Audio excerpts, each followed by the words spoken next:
friends, this is the Miss Wolfie from our Half Acre Homestead, and today we're making date squares.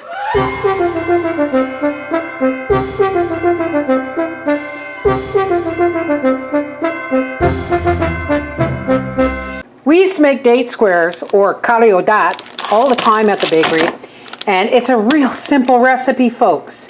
You're going to need 375 grams or approximately 3/4 of a pound of pitted dates, 2 cups of oatmeal, half a cup of black brown sugar, 1 cup of flour, 3/4 or a stick and a half of butter, of salted butter, and I've cut this up into pats because it's not quite room temperature. You're going to want it room temperature, and a half to 3/4 of a cup of water.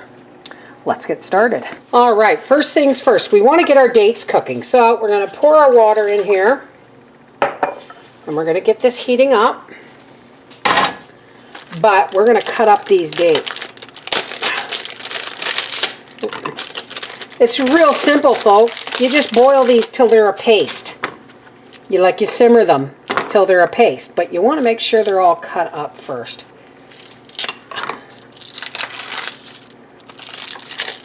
I ate one of these as a kid, was never a fan. No.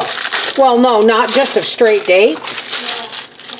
But it's different when you're in, let's say, Egypt and they're eating them fresh off the trees. Awesome. Make sure we get that off of there. I want to make sure this block of pitted dates is just all busted up and cut up. And what we're going to do is we're just going to bring our water to a boil, and then we're going to dump these in and turn it down to simmer, because you don't want this sticking to the bottom of the pot. Trust me. Meanwhile, let's make our topping. We're going to take our brown sugar and our flour and our 2 cups of large flake oats. Please, folks, don't use instant.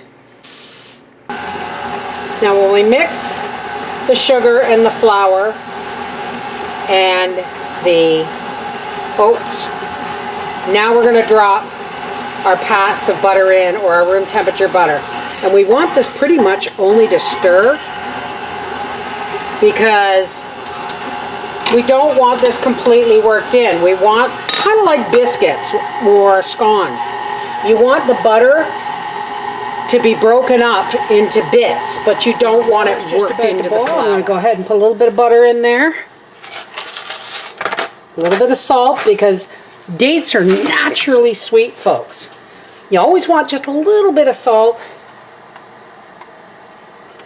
to bring out the sweet. Okay.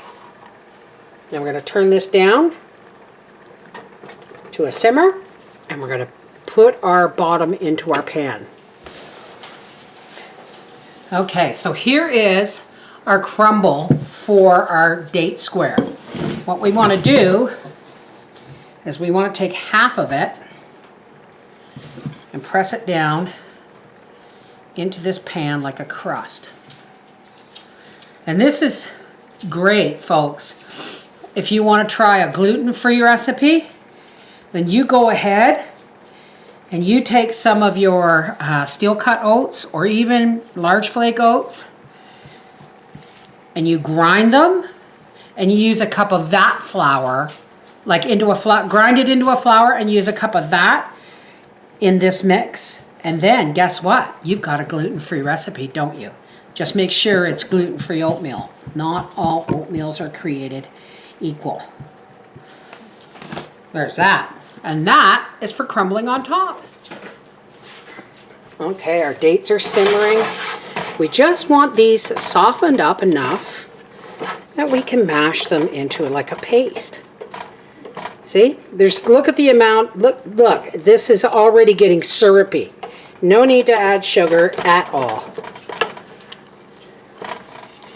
All right, let's get this over to the table.